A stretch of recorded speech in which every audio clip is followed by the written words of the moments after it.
Τι βλέπουμε τώρα εδώ?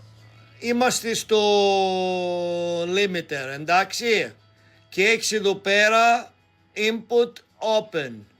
Όταν λέει open σημαίνει ότι δεν λειτουργεί. Λοιπόν, μόλις πατήσω συμπλέχτη,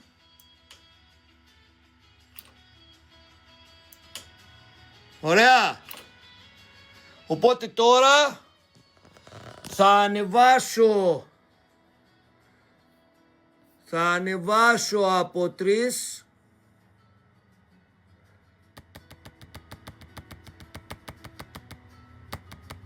θα πάμε 5.400.